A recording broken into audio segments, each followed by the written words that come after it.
आज क्या प्रातः क्लास है? 21 दिसंबर 1967। पतित पावन रूहानी बेहद का बाप बैठ समझाते हैं। क्या क्या टाइटल दिए? एक तो पतितों को पावन बनाने वाला, फिर कोई जिस्मानी बाप नहीं है, रूहानी बाप है और बेहद का बाप है। 2, 4, 8 या क्राइस्ट की तरह 150 करोड़ 100 करोड़ बच्चों का बाप नहीं है। बेहद माना जो भी मनुष्य सृष्टि में 500-700 करोड़ आत्माएं, मनुष्य आत्माएं हैं, उन सब का बाप है। बच्चे समझते हैं कि बेहद का बाप परमपिता निराकार ही कहेंगे।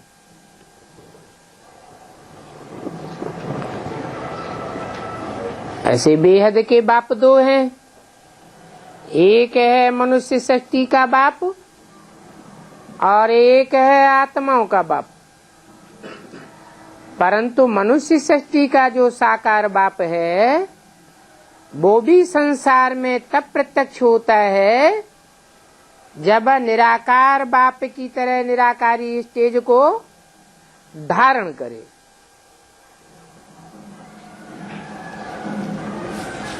वो पावन ही है और एक को ही याद करते हैं।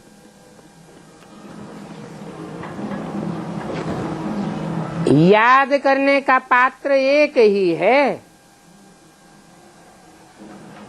और कोई भी दूसरा याद करने का पात्र नहीं है। और सब कैसे को पात्र हैं?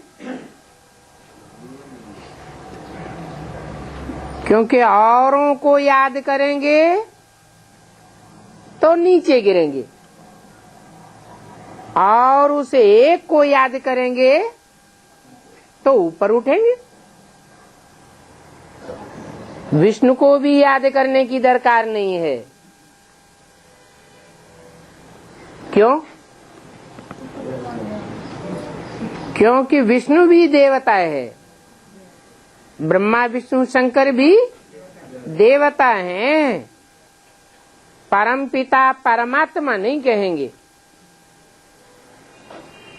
कहते भी है ब्रह्मा देवताय नमः, विष्णु देवताय नमः, शंकर देवताय नमः, शिव परम पिता परमात्माय नमः। बुद्धि से समझा जाता है ये जो लक्ष्मी नारायण थे वो पुनर्जन्म लेकर पतित बन चुके हैं।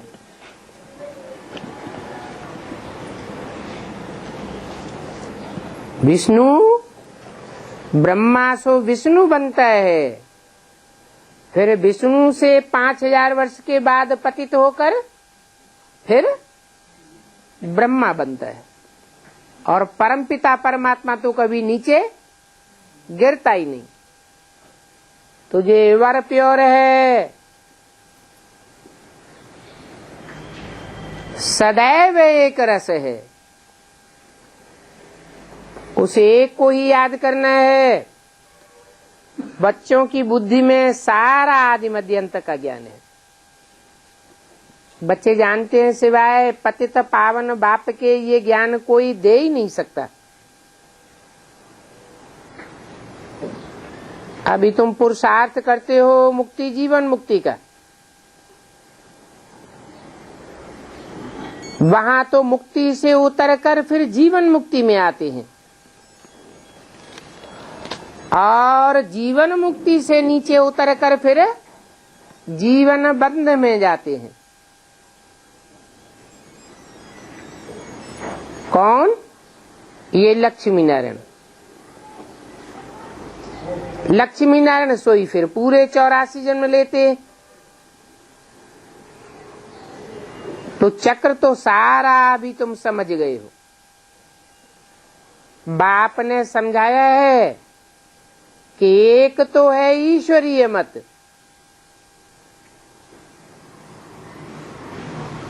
और उसके अपोजिशन में है आसुरी मत। ईश्वरीय मत एक बाप ही देते हैं, बाकी सब की है कुमत। और अभी इस दुनिया में देवताई मत तो कोई दे भी नहीं सकते, क्योंकि देवता कोई है ही नहीं। अभी देवता कोई नहीं है।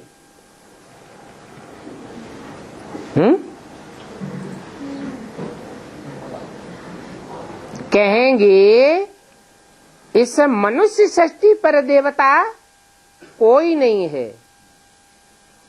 अच्छा, शिव बाप आए हैं या नहीं आए हैं? आए हैं। तो शिव बाप अकेले आते हैं या 3 देवताओं के साथ आते हैं?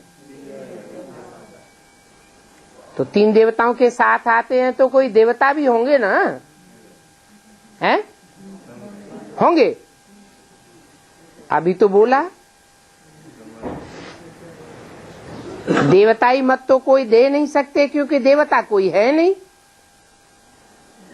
है तो, लेकिन सूक्ष्म वतनवासी हैं, कोई भी साकार वतनवासी देवता नहीं है।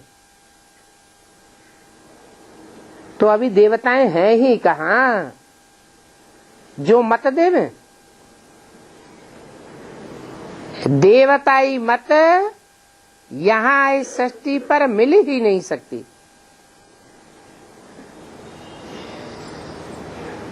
देवताओं के पांव इस पाप की दुनिया में पड़ ही नहीं सकते।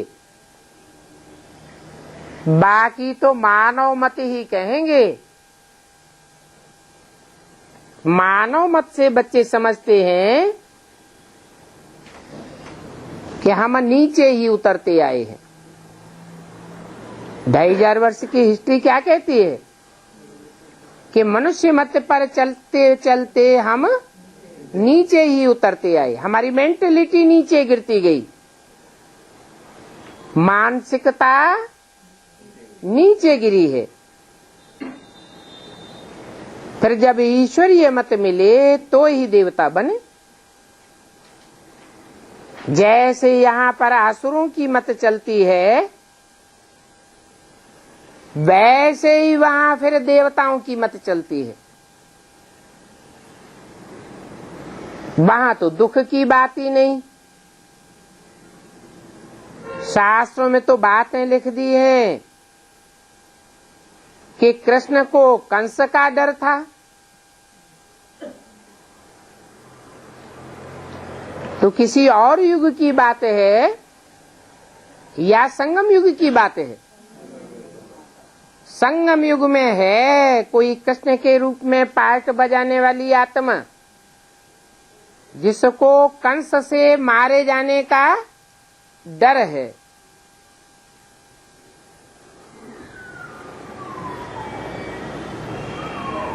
देवताओं को किसी का डर नहीं होता। माना जो भी कृष्ण के रूप में पार्ट बजाने वाली आत्मा हो या राम के रूप में पार्ट बजाने वाली इस अंतिम चोले में आत्मा हो, वो भी कोई देवता नहीं है। क्या है? मनुष्य रूप में है। देवताओं को किसी का डर नहीं होता। डर किसको होता है?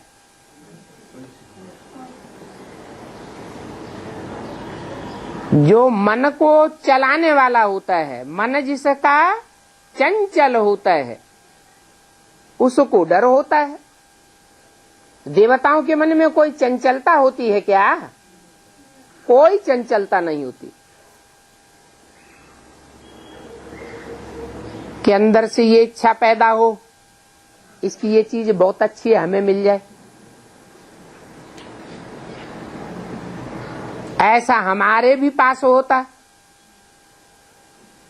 देवताओं की तो सब प्रकार की इच्छाएं प्रकृति स्वतः ही पूरी करती है।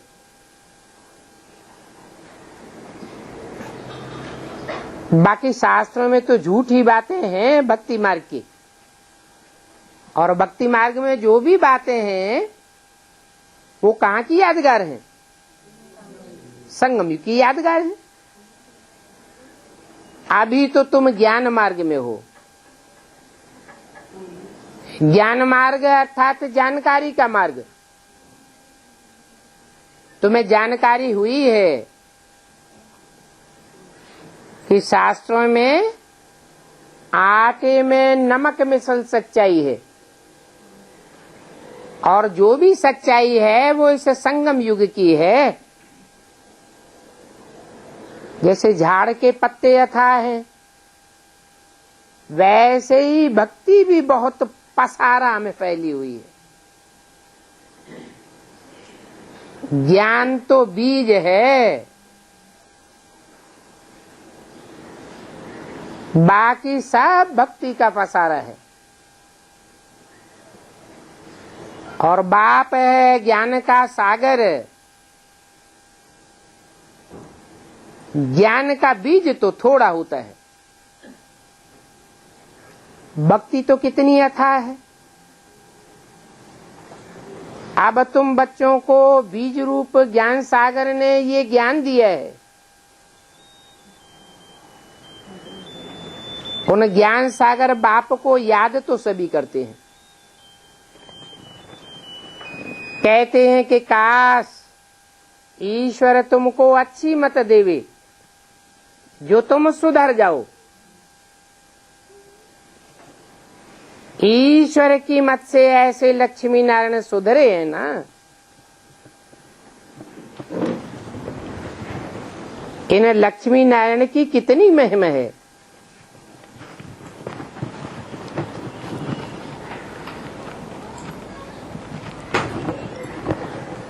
अब बाप समझाते हैं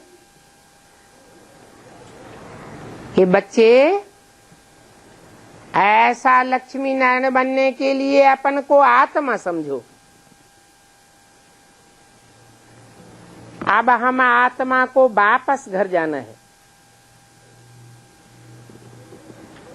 इस दुनिया से कुछ भी लेकर नहीं जाना है।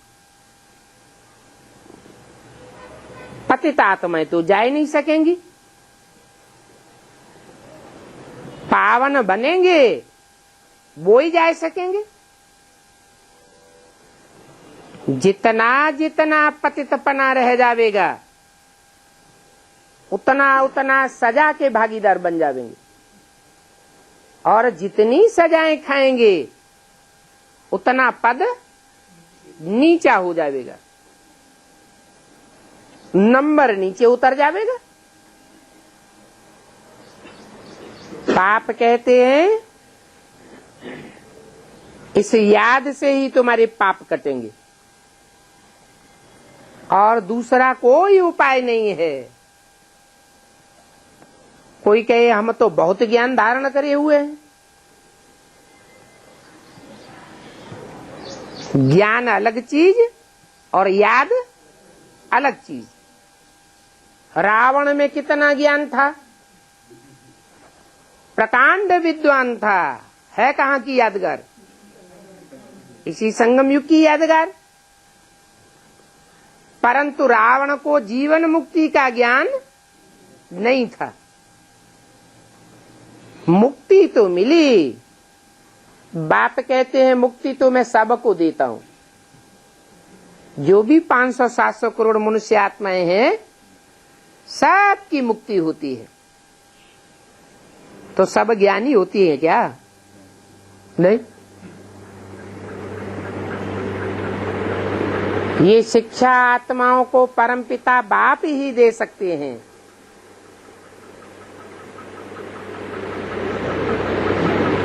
कौन सी शिक्षा?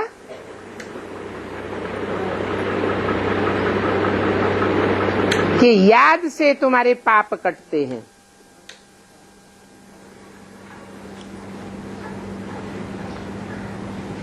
कहते हैं अपन को आत्मा समझो, क्योंकि अभी नंगा वापस जाना है।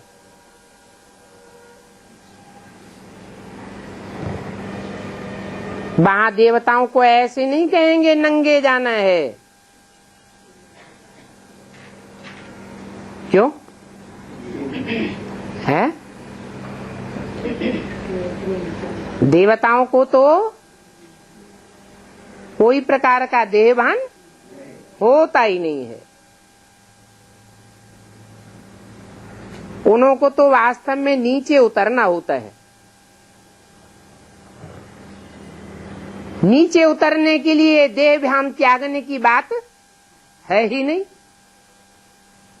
निराकारी लोक में जाने के लिए इस दुनिया में आत्मा ने आकर जो देहभान धारण किया है वो त्यागना पड़े। देवताओं को तो नीचे उतर करके भिन्न नाम रूप लेना ही लेना है, क्योंकि नाम बगैर तो कोई कारोबार चल ही नहीं सकता। अनेक आत्माएं अपने शरीर के साथ पार्ट बजाई रही है।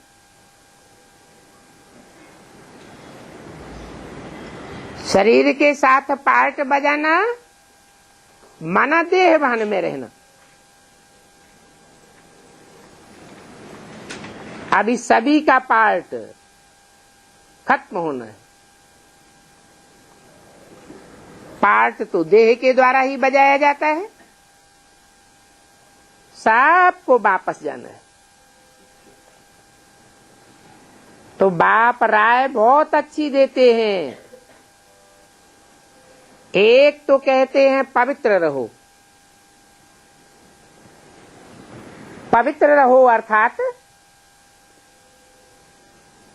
बुद्धि में क्या रहे? एक बाप दूसरा न कोई, क्योंकि एक बाप ही वर प्योर है और बाकी सब पतित हैं, सब नीचे गिरने वाले हैं। अगर कोई दूजम को याद किया तो नीचे जरूर गिरेंगे। तो एक तो पवित्र रहो। बाबा से पूछते हैं, बाबा बच्चे की शादी करावे? अरे बाबा तुमसे ही कहते हैं कि पवित्र रहो। बच्चे की शादी किस लिए करावेंगे? है? अरे बच्चे की शादी कराने का कोई मकसद होगा? क्या मकसद है? बच्चे की शादी कराना माना बच्चे की बुद्धि किसी देहधारी में हिल गाए देना।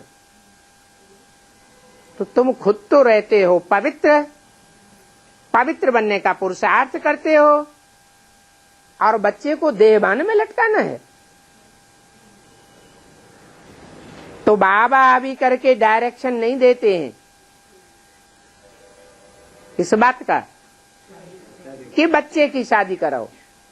बच्ची की शादी के लिए पूछे तो फिर भी परमिशन देते हैं कि बच्ची शादी कराना चाहती है, नहीं करेंगे तो तुम्हारा मुंह काला कर जाएगी, किसी के साथ भाग जाएगी, इसलिए परमिशन देते हैं। बाकी बच्चे की शादी करने की परमिशन नहीं देते हैं। समझते हैं कि बच्चा शादी करने के बाद चल नहीं सकेगा, चाहे कितना भी ज्ञान में चलने वाला हो।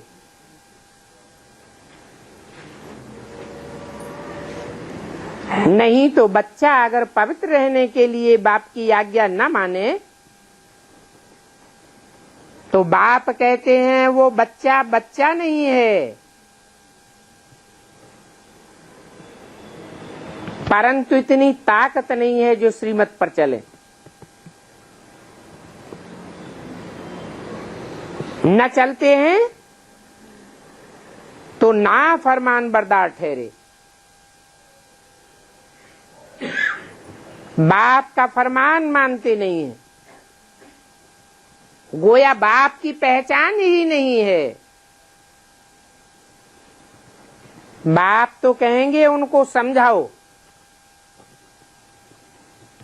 कि तुम भी पवित्र बनो, एक बाप दूसरा न कोई। बाप का कहना नहीं मानता है तो वो कपूत बच्चा हो गया।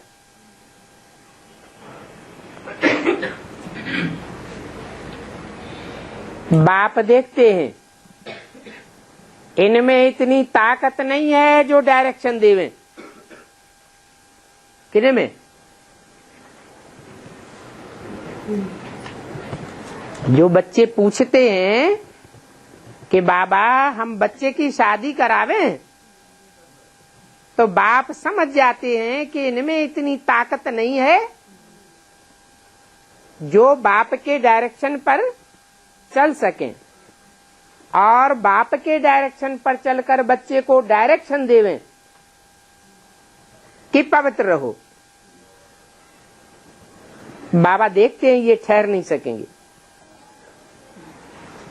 और खान पान के लिए तो बाबा समझाते ही हैं। इस खान पान का भी तो असर पड़ता ही है।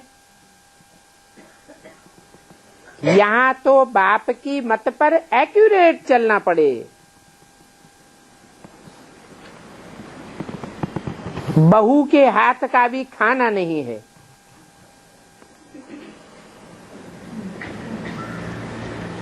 क्यों? बहू फरमान बरदार है, आज्ञाकारी है, तो क्यों नहीं खाना चाहिए? है?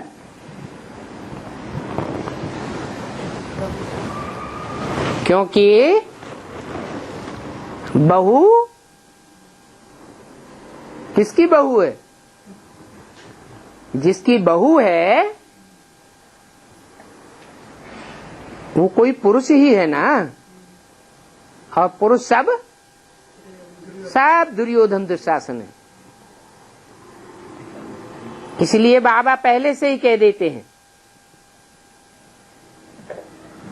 कि अगर बच्चे की शादी कराई तो विघ्न बहुत पड़ेंगे।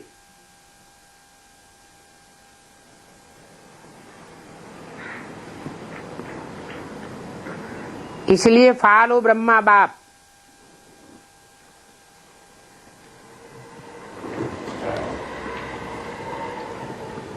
ब्रह्मा ने अपने बच्चों को अलग कर दिया। शादी कराई क्या?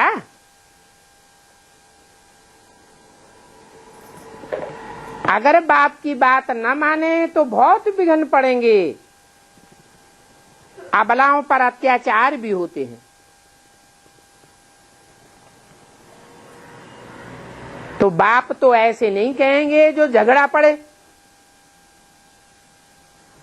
पहले से जानते हैं ये बाबा कितना रायल जवाहरी था। अपने भाइयों को भी लखापति बनाई दिया।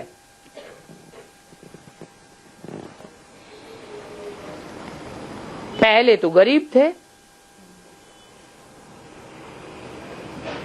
साहूकार लोग गरीब पर हाथ रख करके चढ़ाते हैं, तो इन्होंने भाइयों को भी चढ़ाया।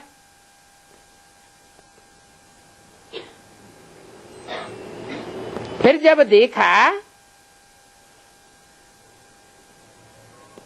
पवित्रता की बात की तो वो भाई लोग भी कितना बिगड़ पड़े। चढ़ाया किसने? चढ़ाने वाले की भी बात नहीं मानी। बड़ा भारी हंगामा हो गया। ये तो डरा नहीं, क्योंकि बाप की प्रवेशता थी ना। बाप की डायरेक्शन मिलती है तो श्रीमत पर चलना पड़े।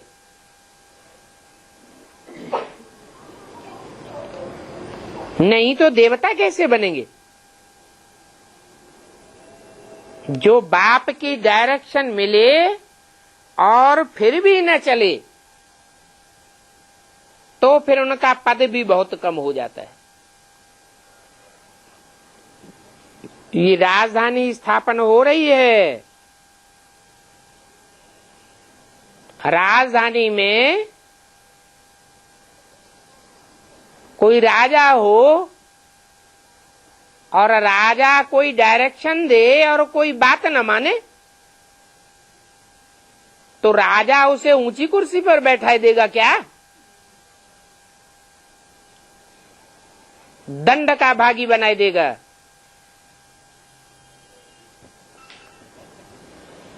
सभी तो डायरेक्शन पर चल न सके।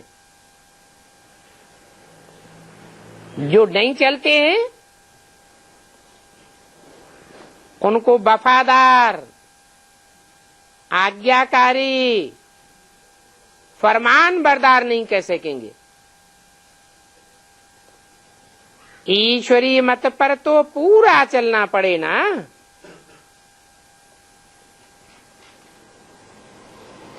हुक्म ही हुक्म चलाए रहा है।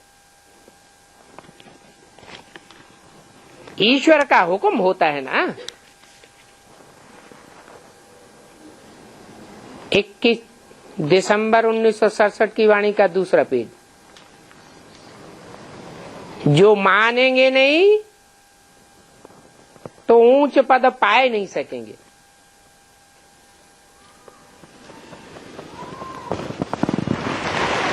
बाकी थोड़ा ज्ञान लिया है तो उस ज्ञान के आधार पर स्वर्ग में तो आ जाएंगे।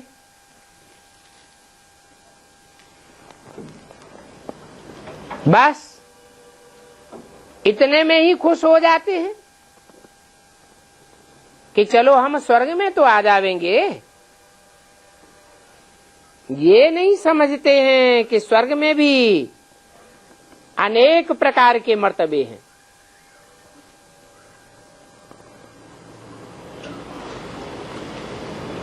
बाप जानते हैं कि ये ईश्वरीय फरमान पर चल सकते हैं। कब है? कब चल सकते हैं? अगर हिम्मत करें तो ईश्वरीय फरमान पर चल सकते हैं, परंतु इतनी ताकत नहीं है। लोक लाज, कुल मर्यादा की मुकाबला करने की ताकत नहीं है। ये क्या कहेंगे, वो क्या कहेंगे, ऐसा हो जाएगा, वैसा हो जाएगा।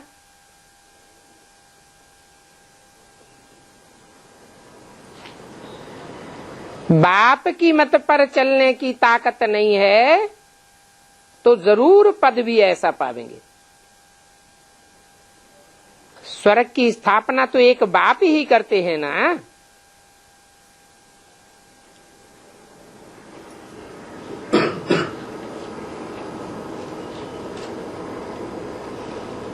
या इस लोक में जो भी लोग हैं वो स्वर्ग की स्थापना करते हैं। बच्चों को मत बाप देते रहते हैं,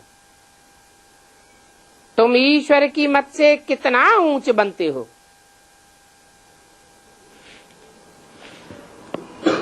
ईश्वर की गत मत न्यारी है किसके मुकाबले? और मनुष्यों के मुकाबले ईश्वर की गत मत न्यारी है। और तो सब लड़ाइयों आदि से राजा बनते हैं। क्या 63 जन्मों में जो भी राजाएं हुए हैं, कैसे राजाएं हुए? लड़ाइयां लड़ते रहे, राजाएं बनते रहे, राजाई की सुरक्षा करते रहे।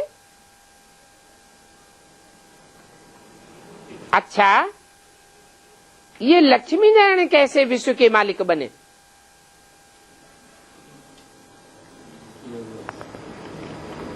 जो इनकी कोई भी ग्लानि नहीं करते। कोई करते हैं? शास्त्रों में सब देवताओं की ग्लानि है, परंतु इन्हें लक्ष्मी नारायण की कोई ग्लानि नहीं है।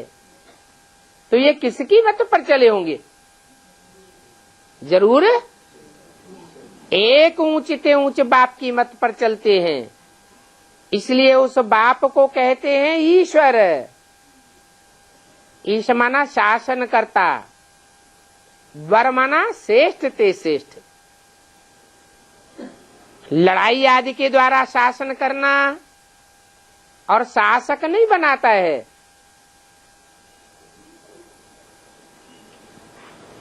तो ये बड़ी समझने की बातें हैं। भक्त तो सत्यनारायण की कथा सुन लेते हैं, समझते तो कुछ भी नहीं है कि सत्य क्या होता है, असत्य क्या होता है। बाप तो समझ जाते हैं ये ज्ञान उठाए सकेंगे या नहीं उठाए सकेंगे, है? उठाए सकेंगे। बाप डायरेक्शन दे और बाप की मत न माने तो बाप समझ जाते हैं ये ज्ञान पूरा उठाए नहीं सकेंगे। चाल चलन, बोलने करने, खाने पीने आदि सारी बात चाल चलन से बाप समझ जाते हैं। मौत तो सर पर खड़ा है, अचानक एक्सीडेंट आदि क्या क्या होते रहते हैं। सतयुग में तो ये बातें नहीं होती हैं। वहां कोई को काल खाता नहीं है, अकाले मौत होती नहीं है। वो है ही अमरलोक और ये है मृत्युलोक। जो अच्छी रीति समझते हैं कि ये मृत्युलोक है, पता नहीं कब मृत्यु हो जाए, अकाले मौत हो जाए, सड़क चलते हादसा हो जाता है, एक सेकंड में क्या से क्या हो जाता है।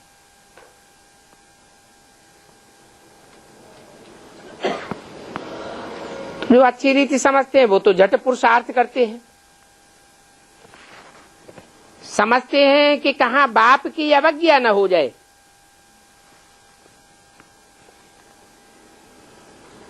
अज्ञान काल में तो कोई कोई बच्चा ऐसे कपूत होते हैं जो बाप को भी चमाट लगाए देते हैं।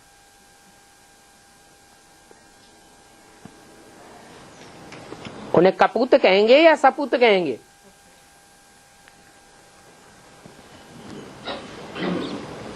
अरे चमाट लगाने की बात छोड़ो, शूट भी कर देते हैं, हत्या कर देते हैं।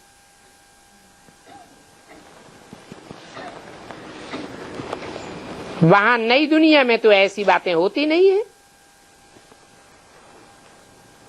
जो बाप बच्चे को चमाट लगाए देवे या शूट कर देवे, यहां तो हैं ही आसुरी स्वभाव वाले। जो भी पैदाइश होती है वो कैसी हो रही है? बिच्छू टेंडन मिसल हो रही है। वहां तो सब दैवी स्वभाव वाले होते हैं।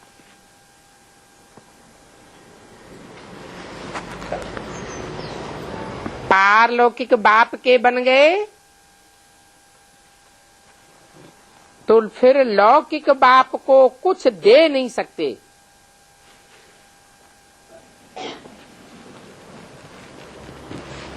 क्या कहा?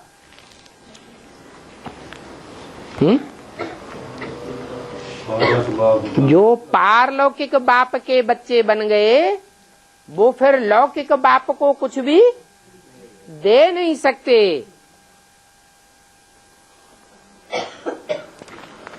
शादी कराने का भी असर तो पड़ जाता है ना, क्योंकि हाथ डालते हैं। वो काम चिच्छा पर बैठ आदि मध्य अंत दुख पावेंगे।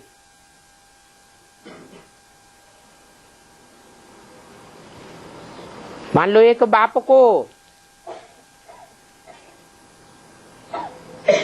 2 बच्चे हैं, एक ज्ञान में चलता है, बाप, और दूसरा बच्चा ज्ञान में नहीं चलता है, और बाप कहे कि बच्चे की शादी करानी है,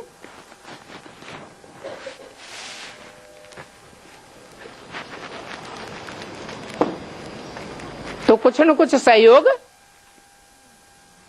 ज्ञान में चलने वाले बच्चे से भी बाप की आशा तो रहेगी कि करे। तो बाप कहते हैं अगर पारलौकिक बाप के बन गए तो फिर लौकिक में कुछ भी दे न सके, सहयोग भी दे न सके।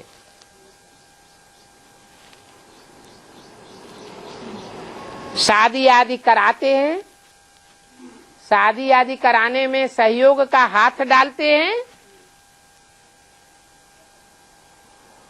तो भी असर पड़ जाता है। ये जानते हुए भी कि ये काम चिच्छा पर बैठ आदि मध्यंत दुख पावेंगे। दुख पावेंगे या सुख पावेंगे? दुख पावेंगे। फिर माँ बाप दोनों फंस पड़ते हैं।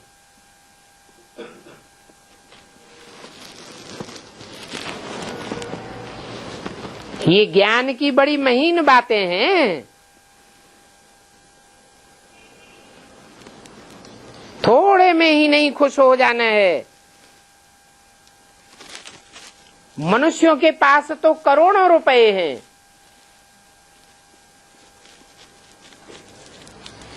तो समझते हैं समाज में मान मर्यादा लेने के लिए, लौकिक मान मर्तबा लेने के लिए क्यों न शादी में पैसे लगाए दें। कोई पद्मा पद्मपति भी है, बाप कहते हैं वो सब अल्पकाल का है और तुम तो 21 जन्म के लिए पद्मपति बनते हो। कब? संबंधियों आदि की शादी में हाथ डालने से। तुम पद्मा पद्मपति 21 जन्म के लिए तब बनते हो कि तुम्हारे पास जो भी है तन मन धन की ताकत, संबंधियों की ताकत, वो सब ईश्वरीय सेवा में लगाते हो। तो समझो वो पद्मा पद्मपति करोड़पति हैं, वो तो आज हैं और कल अचानक मर जाते हैं तो फिर क्या होगा? बहुत बहुत ऐसे हैं जो शेख चिल्लियों जैसे अपने मंसूबे बनाते रहते हैं, प्लानिंग करते रहते हैं। बड़ी बड़ी फैक्ट्री जाने क्या क्या बनाते रहते हैं। जब भंभोर को आग लगेगी तो इनके हार्ट फेल होने लगेंगे,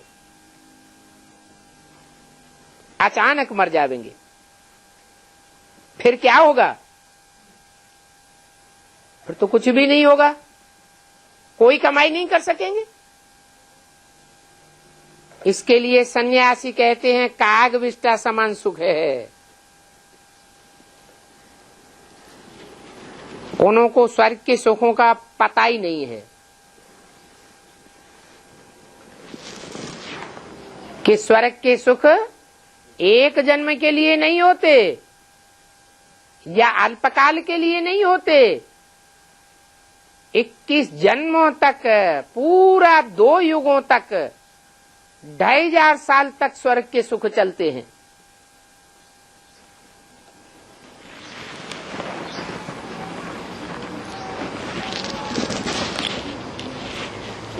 अभी तुम समझते हो, सिवाय बाप के मुक्ति, जीवन मुक्ति का रास्ता कोई बता ही नहीं सकते हैं।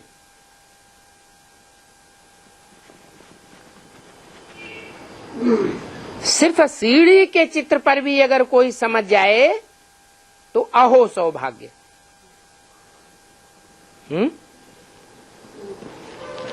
सीढ़ी के चित्र पर समझने वाला कौन से धर्म का होगा, कौन से देश का होगा?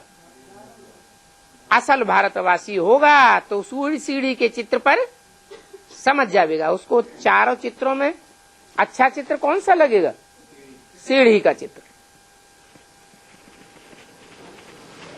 बाप ने समझाया है, यहां राजाई स्थापन होती है।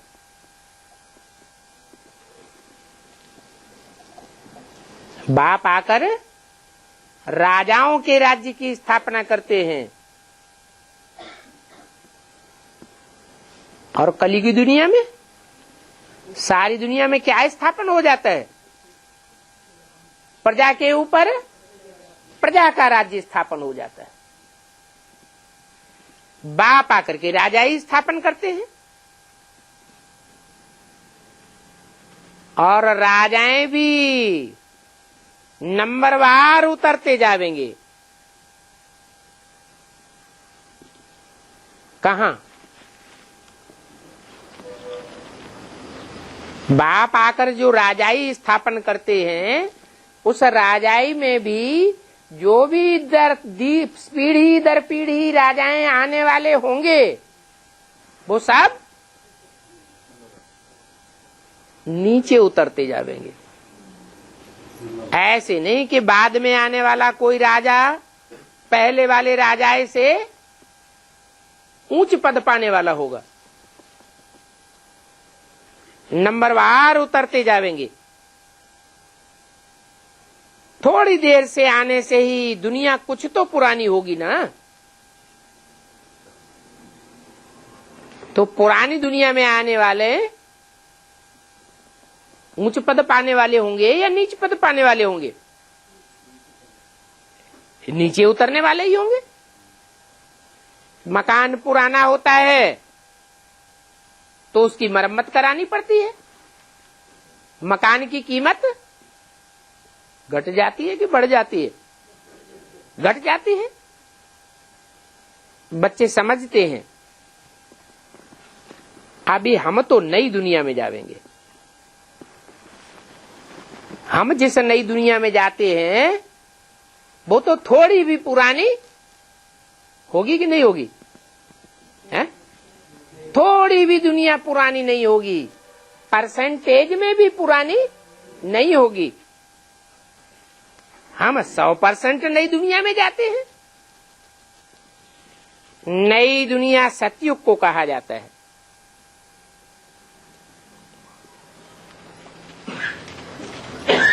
थोड़ा टाइम पसार हुआ सतयुग में से तो कहेंगे थोड़ी कला भी उतर गई।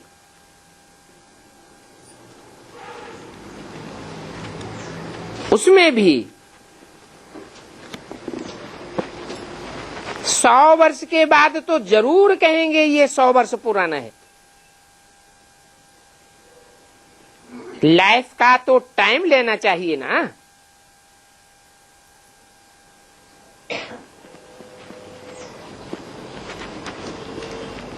तो नई दुनिया में जाना है तो कहां जाने का लक्ष्य रखना चाहिए? है? सतयुग त्रेता नई दुनिया है ना। तो नई दुनिया में कहां पर जाने का लक्ष्य रखना चाहिए? सतयुग मध्य में, अंत में, त्रेता आदि में, त्रेता अंत में कहां जाने का लक्ष्य रखना चाहिए?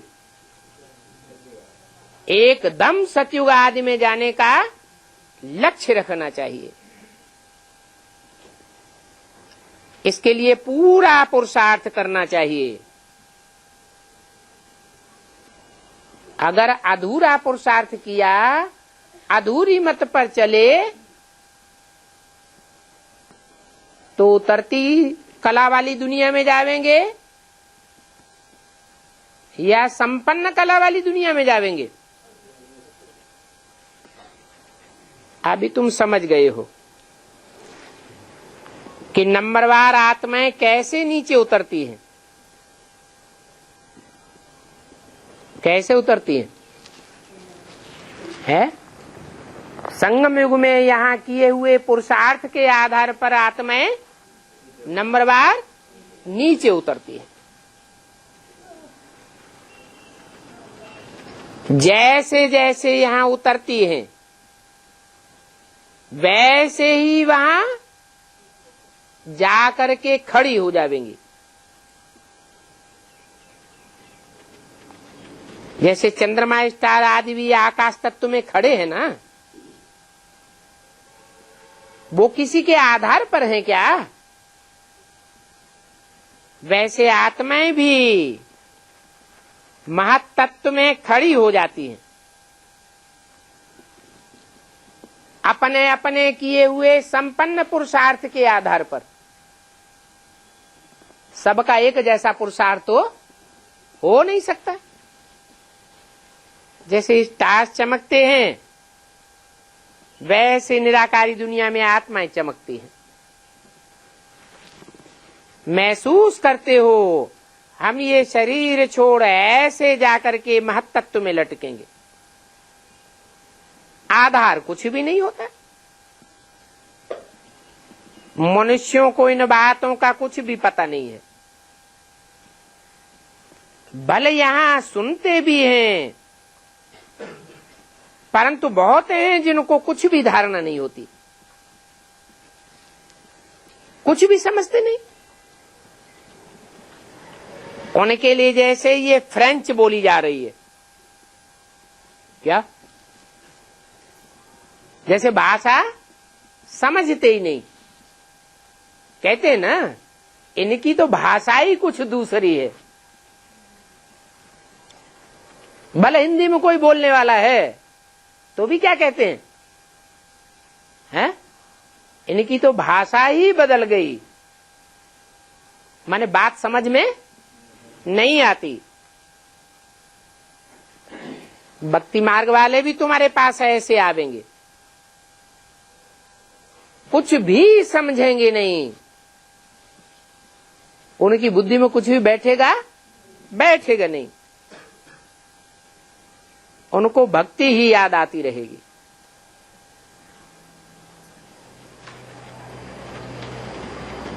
क्योंकि 63 जन्म वो भक्ति के भवके में लटके रहे हैं, तो भवका उनको आकर्षित करेगा। जैसे तुम्हारा बेसिक नॉलेज थी, तो जब भवका नहीं था तो बहुत से आकर्षित नहीं हुए, और जब भवका हो गया तो बड़े बड़े करोड़पति आकर्षित हो रहे हैं। ऐसे ही एडवांस नॉलेज में शुरू में कोई आकर्षित नहीं हुए करोड़पति, और जब भवका बढ़ेगा तो ढेर आकर्षित होने लगेंगे। परंतु उस समय ज्ञान विस्तार को पावेगा या सार में रहेगा?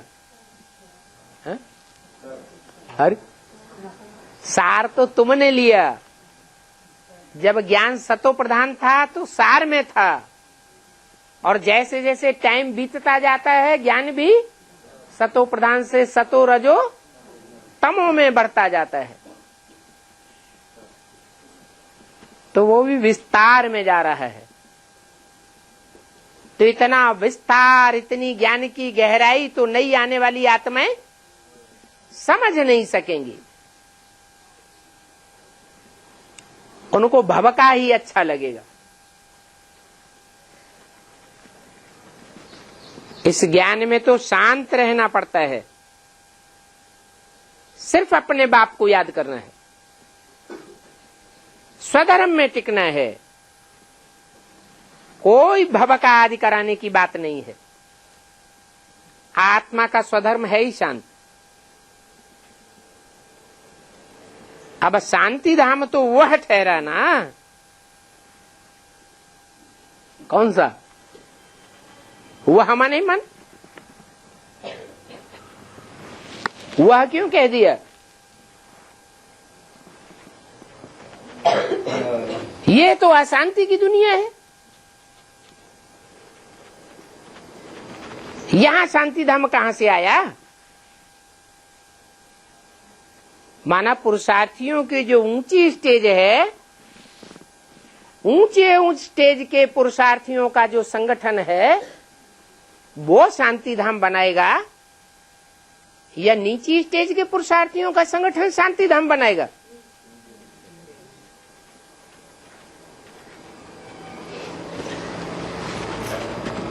तो यहां तो शांति होती नहीं। यहां तो इस दुनिया में कर्म करना पड़ता है। सतयुग में तुम्हारा विकर्म नहीं बनता।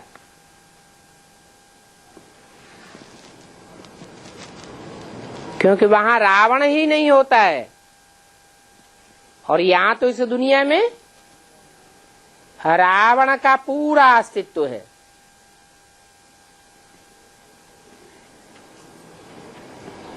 वहां देह अभिमान होता ही नहीं।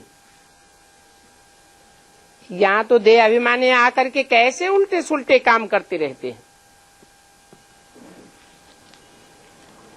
तो ये नॉलेज है,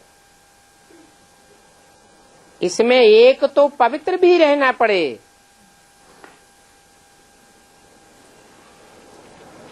कोई तो भल पवित्र रहते भी हैं, पवित्र तो रहते हैं,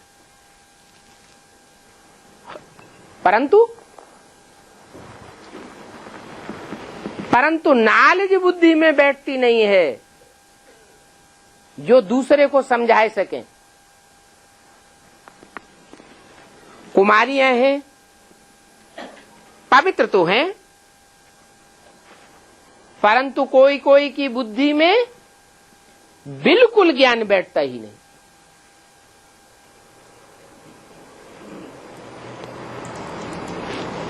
ये क्या बात हुई है? इस जन्म में कोई कुमारी पवित्र है, कोई के संग के रंग में नहीं आई है, तो उसकी बुद्धि में ज्ञान बैठना चाहिए ना। क्यों नहीं बिल्कुल बैठता?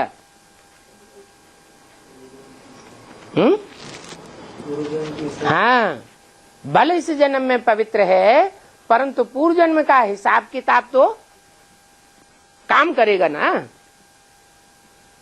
तो नंबरवार दर्जे होते हैं, बाप से आकर मिलते हैं तो बाबा समझ जाते हैं ये साधारण बच्चा है, इसकी बुद्धि इतनी चमत्कारी नहीं है जो बाप के सन्मुख आवे और पहचान लेवे, तो पद भी ऐसे ही पावेंगे। बाप कहते हैं कोई भी अपवित्र काम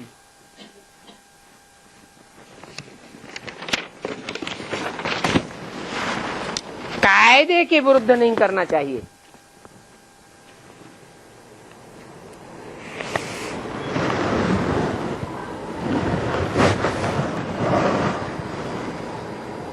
इक्कीस दिसंबर 1967 की वाणी का 3रा पेज। बुद्धि में याद रखो, हमको तो अब वापस जाना है। ये 84 का चक्र पूरा हुआ,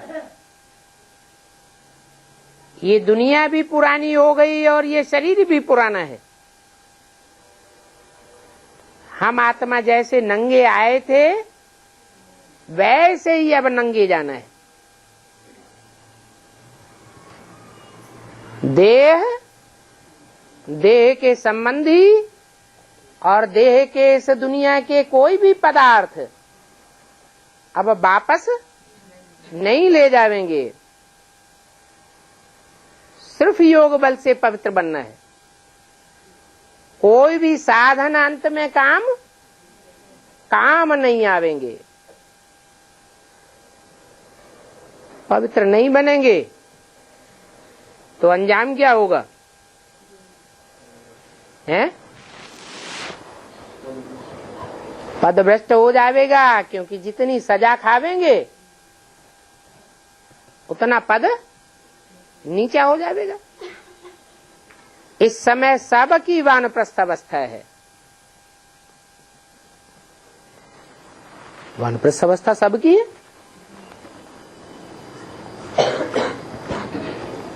5, 8, 12 वर्ष का बच्चा है, उसकी वानप्रस्थ अवस्था कैसे कहें? क्योंकि सबके 84 जन्म का हिसाब किताब अब पूरा होने का टाइम आ गया। भक्ति मार्ग में पुरुषार्थ करने वाले जीवन मुक्ति जा ही नहीं सकते। क्या जीवन मुक्ति में कौन जावेंगे? जिनके संस्कार अभी भी भक्ति मार्ग के होंगे। भक्ति मार्ग के कोई भी संस्कार रह जावेंगे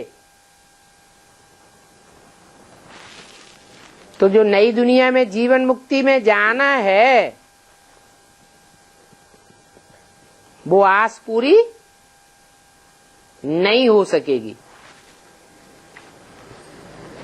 क्या बोला? भक्ति के संस्कार रह जावेंगे तो शरीर छोड़ना पड़ेगा, और शरीर छोड़ दिया फिर राधा कृष्ण जैसी आत्माओं की तरह नई दुनिया में जाके जन्म लिया तो उतरती कला वाली दुनिया में जावेंगे या चढ़ती कला वाली दुनिया में जावेंगे? उतरती कला वाली दुनिया में जावेंगे।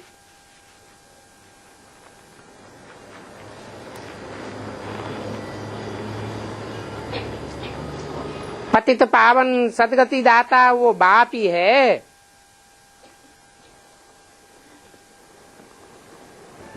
ये दुनिया तो अभी रौरव नरक है। बच्चे को शादी करवाना माना रौरव नरक में ढकेलना।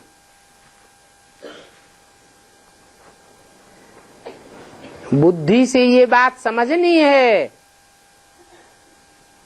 कि बच्चे को रौरव नरक में ढकेलने में मैं मदद करता हूं।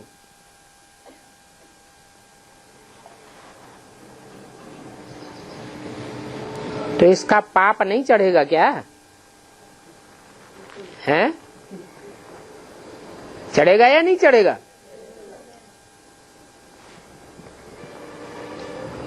पाप चढ़ता है,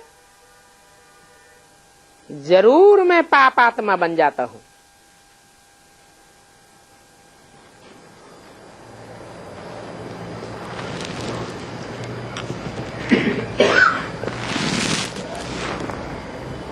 बुद्धि में ये सब बातें धारण करनी चाहिए। मुरली में खबरदार रहने की तो सब बातें आती है ना। कोई पाप किया तो 100 गुना हो जाता है। ज्ञान में आकर कोई ऐसा पाप करे बच्चे को खुश करने का तो उस पर भी दोष आ जाता है।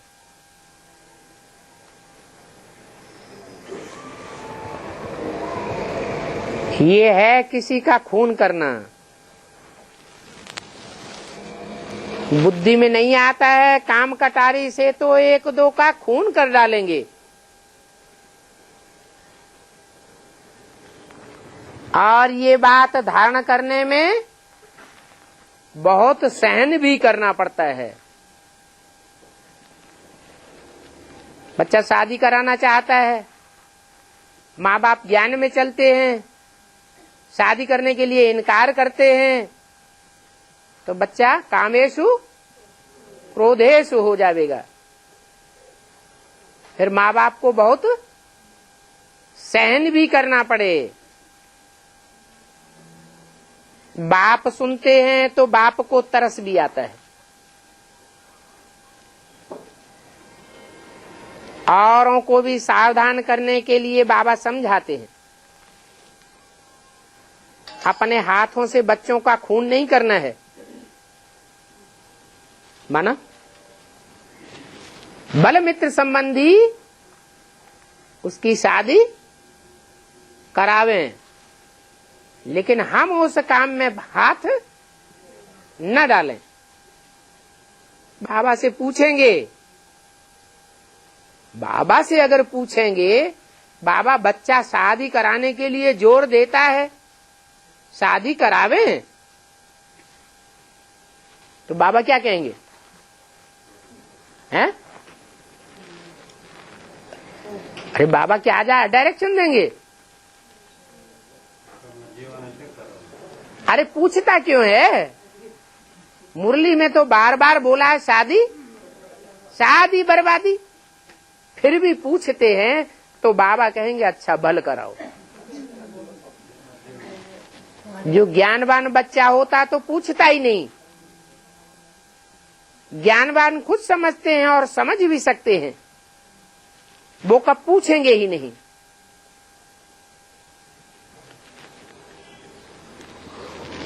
बच्चियों की तो शादी करानी ही है।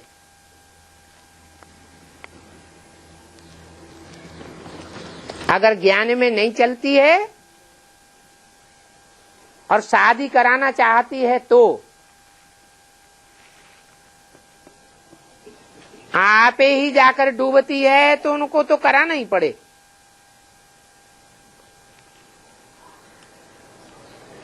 और बच्चा तो भल खराब हो जाए। ये क्या बात हुई है? ऐसे दुनिया में जैसे पार्शलिटी वाली बातें होती हैं, वैसी बात हो गई। बच्चे की शादी करानी है, अगर करना चाहती है और बच्चा भल डूब जाए, काला मुंह करे जाके,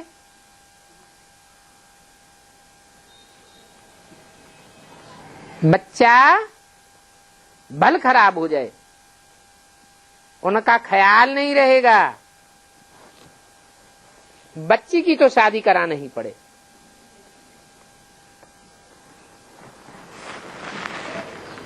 मंजिल बड़ी भारी है।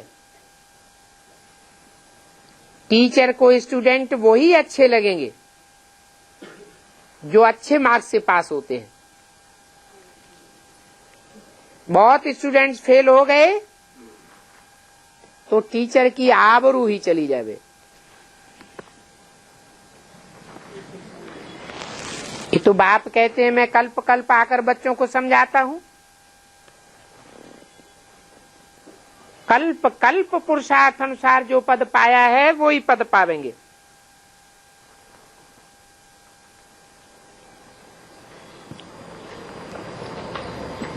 बाप समझा देते हैं कोई भी पाप नहीं करो, नहीं तो दंड चढ़ता ही रहेगा। बहुत भारी मंजिल है। बहुत हैं जो कुछ बातें समझते ही नहीं हैं, जैसे पिंजरे में आकर फंस गए हैं।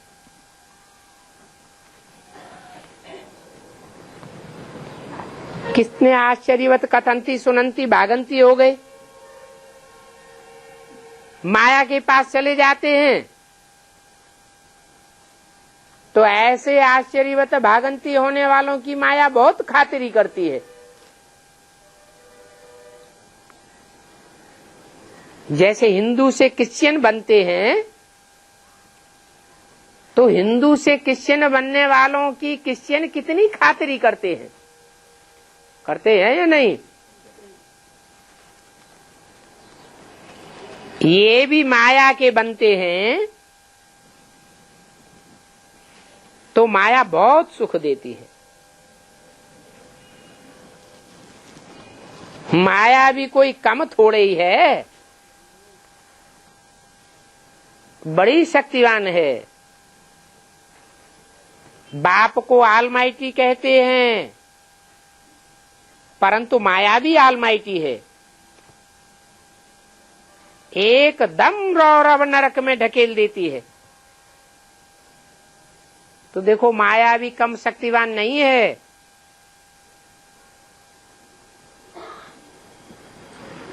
परंतु मैं इस माया से भी सर्वशक्तिवान हूं।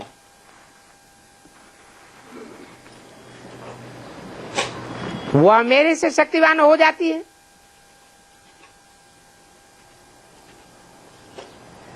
फिर ये क्यों कहा मैं माया से भी शक्तिवान हूं?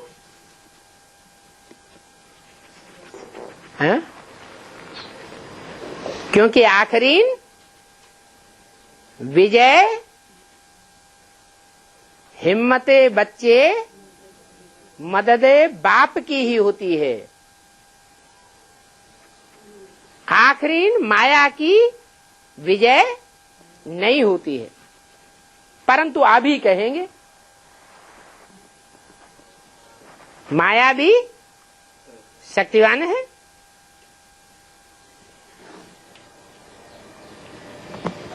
माया की तरफ जाने से वह जैसे रावण धर्म के बन जाते हैं।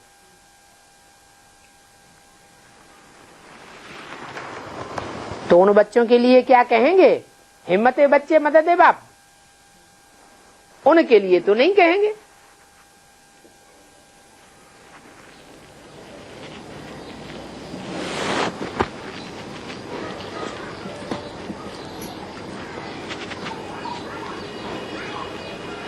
तुम इस भारतवर्ष में कितना सुख उठाते हो, तुम्हारी कितनी खातिरी होती है।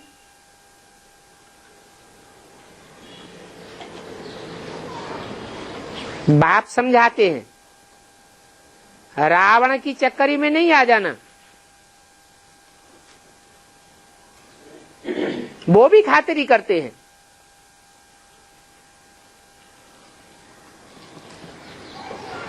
ऐसी भूले मत करो, पथभ्रष्ट हो जाएगा। जो अच्छे अच्छे बच्चे होते हैं वो सर्विस में बहुत मेहनत करते हैं।